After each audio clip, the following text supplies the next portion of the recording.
मुझे तो मालूम ही नहीं था कि तुम्हारी तबीयत इतनी खराब है और तुम हॉस्पिटल में रहकर आई हो। माम के नजदीक मेरी कोई अहमियत होती तो वो तुम्हें बताती ना। उसके सामने मेरी तबीयत खराब हुई और जारून मुझे हॉस्पिटल लेकर गया। असल में उसका गुस्सा बहुत तेज है और गुस्से में उसे कुछ सोचता ही नहीं है। चलो मान लिया वो कल गुस्से में थी, लेकिन मुझे हॉस्पिटल से आए हुए 5 से 6 घंटे हो गए। उसने अपनी शक्ल तक मुझे नहीं दिखाई। तबीयत तो पूछना दूर की बात। क्या उसकी कोई जिम्मेदारी नहीं? वो इस घर में नहीं रहती। अरे बहू होने के नाते ना सही, लेकिन इस घर की फर्द होने के नाते तो मेरी खैरियत पूछ सकती थी।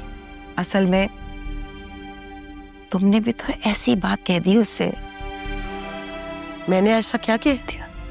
अजरा, औरत के लिए तो सौकन का लफ्ज भी कयामत के बराबर है। मैं समझ। क्या तुमने अपनी बेटी से नहीं पूछा कि मैं अपने बेटे की दूसरी शादी क्यों करवाना चाहती हूँ? और एक सबसे बड़ी वजह तो तुम भी जानते। क्या मतलब? जारून मेरा इकलौता बेटा है मासूमा, और उसकी औलाद से ही मेरी नस्ल चलेगी। शायद मैं इस बात पे भी सब्र कर जाती अगर वो शफक को बर्दाश्त कर देती। कितना समझाया मैंने और मेरे बेटे ने कि वो इस घर की फर्द है, हमारी जिम्मेदारी है अब। अरे और कितने दिन रह जाती है यहाँ पे? एक ना एक दिन रुखसत होके तो उसने चले जाना था। लेकिन माम ने तो जिंदगी तंग कर दी थी उसके लिए।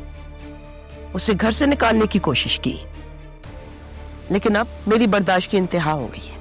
मैंने फैसला कर लिया है।